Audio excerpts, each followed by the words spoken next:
Welcome back. You're on to Global Sports Reports with me, AB Ighalo. We'll begin with one player who has been impressive for his side. Well, Odion Ighalo scored 4 goals as his Saudi Arabian club Al-Hilal beat Qatar's Al-Hilal 7-0 last Sunday to reach the AFC Champions League final. The former Manchester United striker scored his first goal inside 90 seconds at the Atmama Stadium in Doha. Al-Hilal hosts Royal Red Diamonds in Riyadh in the first leg of the final on 29 April with a return game in Saitama, Japan on 6 May. The club competition is the most prestigious in Asian football. Al-Hilal, who are chasing a record-extending 5th title, are also on track to become the first team to win successive championships since Saudi Arabia's Al-Ittihadi in 2005. Well, the 33-year-old has been on an impressive form since joining his club, scoring 9 goals and an assist in 16 appearances across all competitions. Ighalo, who also played in the Premier League with Watford, left Old Trafford in 2021 after 1 season. He joined Al-Hilal in January after 12 months at Al-Shabaab, who also play in Saudi Arabia. Well, joining me now to talk about his career in Saudi Arabia, among other things, is Nigerian international and Al-Hilal striker Odion Ighalo. Well, first of all, congratulations, Odion, on your qualifications for the AFC Champions League final. And so many say you are aging like old wine, well, fine wine. Every other week you bank in goals. Is there any change in your diet or training that is responsible for this? First of all, I want to say good morning and thank you for the compliment of the qualification. And I would say there's no change of diet, just been disciplined, I've been disciplined from the right goal, because I know when you work hard, you take care of yourself, you sleep well, you train well, you eat good food, and you rest. You have the strength, you have the capacity to keep going. So I think I'm doing all that. I love to sleep, I love to rest, and I love to work hard and give my best in everything I do. So I think that's showing in my game, and that keeps me going till there. Well, talking about upping your game, your club will be chasing a record-extending 5th title. How optimistic are you of the chances of success? Yeah, we are very optimistic, because it's a Champions League, Asian Champions League final. It's going to be a tough one. And, the last 2 Champions League, this team have won. And we are chasing the 3rd one, if not the 4th one. So I'm very happy and we are optimistic. By God's grace, we're going to win it, But it's not going to be easy because we are playing a very good side. And hopefully, by God's grace, we'll win it and achieve our dreams. Okay. Now, you have played in major leagues in Europe, both from La Liga to Italy, England, and now you're in Saudi. You played in Al-Shabaab before this current club. What makes Saudi Arabia special for you? Well, I would say the league is growing, and if you can see now, they are pumping enough money and everything, technical stuff to the league. You see, Ronaldo is here. And all the big players are coming in. Some other teams are bringing in players, top coaches, and all that. It's special to me because every country I go, I try to give my best and do well. And Saudi Arabia is no different. So I've been here over 2 years now, and I'm giving my best and I'm doing well. So I thank God for that. And I don't want to stop. I want to keep going and doing well. Help my team to win whatever trophy we're fighting for, whatever title we're fighting for. And as a striker, I try to get it goals. That's my aim. Well, like you rightfully said, there's been an influx of big names like Eva Banega, yourself, Marega, and with the latest signing, that's Cristiano Ronaldo. How much of an impact will this be to the growth and popularity of this league? Yeah, you can see it. Even now, I had some channels in Nigeria that showed Saudi Arabia League. Because that is the impact of big players coming to the league. That is the impact of Cristiano Ronaldo coming here. The league now is one of the most watched league too now, among other leagues. People are focusing on the league. People try to watch Ronaldo playing the league. People try to watch the players playing the league now. The TV right is getting big and big and all that. I think that is great impact. Those of us and those that still coming and those that have been here putting on in the league, which is very good for the country because Saudi Arabia want to take football to the next level, and I can see they are working hard towards it, and I know they're going to achieve it. Well, we'll see how that goes for Saudi Arabia. I think we should come to Nigeria a bit. In your early days in Nigeria, you struggled for goals initially, but despite firing for Watford, and you were also close to retiring internationally after the 2018 World Cup. What actually changed towards the AFCON qualification? But because we saw you banging in goals in qualifications and also in the AFCON proper. Well, sometimes it's difficult to play for Nigeria. The fans are crazy. They always want to win. They don't understand the language than winning, But football, I've been playing football now for over 18 years, and I understand some days you're going to have bad days, no matter who you are. Even the best player in the world have their bad days, So when the bad days come, you don't kill yourself, you don't get down because good days are going to come, Why I wanted to retire then because I have too much stress then, concerning me, my family, my kids, and all that. So it's beyond football, If you criticize me playing football, I don't get mad. Because anybody that they don't criticize is not doing good then. So if you get me criticized, then it's fine. But when it comes outside football, start threat and all that. So that's why I almost gave up there and leave the team. But the coach, Genetro, was behind me. He told me, you're a good player, you scored goals and all that. I don't want you to leave this team in the back door. I want you to go out from the front door with your head high because I know you're still going to score goals. I'm going to invite you to come and show the world that you can still do it and you've been doing it. So then he spoke to me. I came back and I was focused and calm and started doing my thing and scoring goals back again, So the same people that was cursing me, threatening and all that, they started praising. So that's football for you, So I'm happy I came back and I gave my best and I did not go when all those problems were around me then. But so I thank God for that, and I will say I have the fulfilled career with the national team. Well, you're talking about having a fulfilled career with the national team. You mentioned Coach Genetro. How crucial was he actually to your remaining in the Super Eagles? And how well do you say he contributed to your success in Super Eagles? Yeah, it was very crucial for the team. If you can remember, this coach qualified the team to World Cup, to African Cup. He did well, even when people criticize him so much and all that, He still kept the team floating, you understand?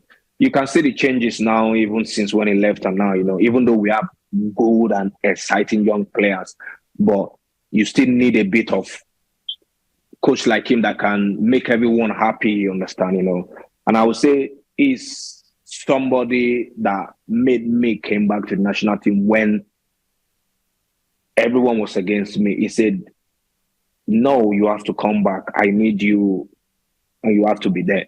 Even after I went out of retirement, he still spoke to me and all that. With then the president, Amaju, spoke to me. We need your experience in this team. We need your calmness. We need you to talk to the boys as you always do, even when you are playing, when you're not playing. We see your spirit in the team and all that, So that's why I came back, and he's been great. It's like a father to me. Even till today, he still texts me. We still talk once in a while and all that, So. Okay, now. There's no more Genetro in Super Eagles. At some point, it was Austin Eguavoin, and now there is a new coach. Do you think you have it in you to still play active role for the Super Eagles, even though not in playing capacity?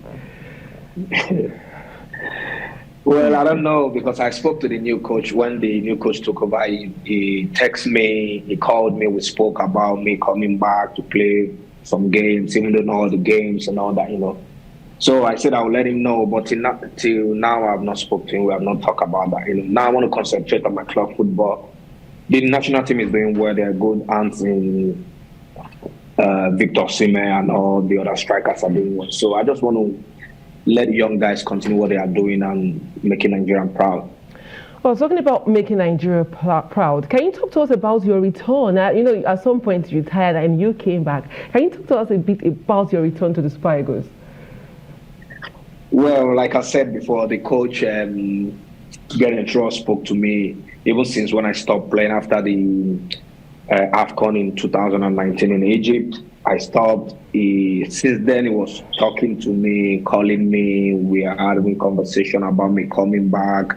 He would say, "No, I want to call you for that." I say, "No, I'm not ready now. I'm not ready." Even Amaju, the president, then was talking to me and all that.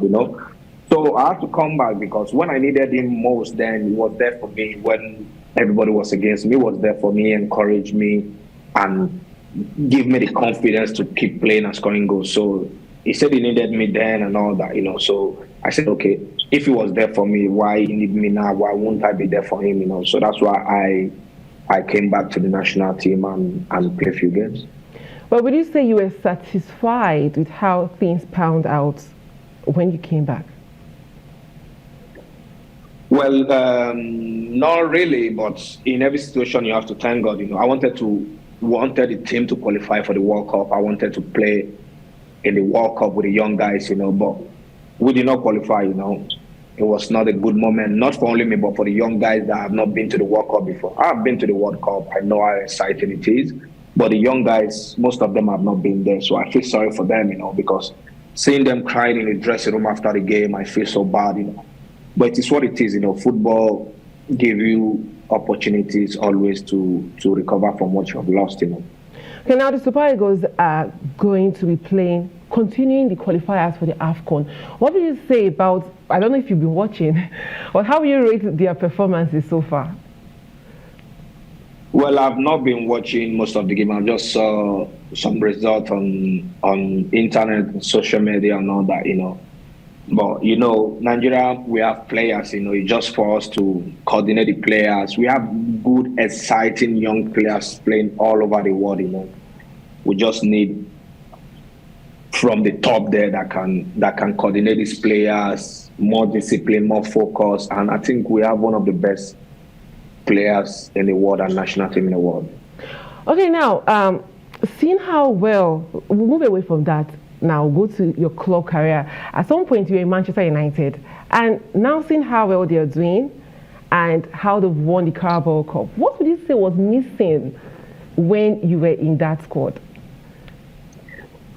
Well, every coach have their own philosophy. Every coach have their own style of play and all that. I think I would say what was missing then is a coach that is hands-on on the player.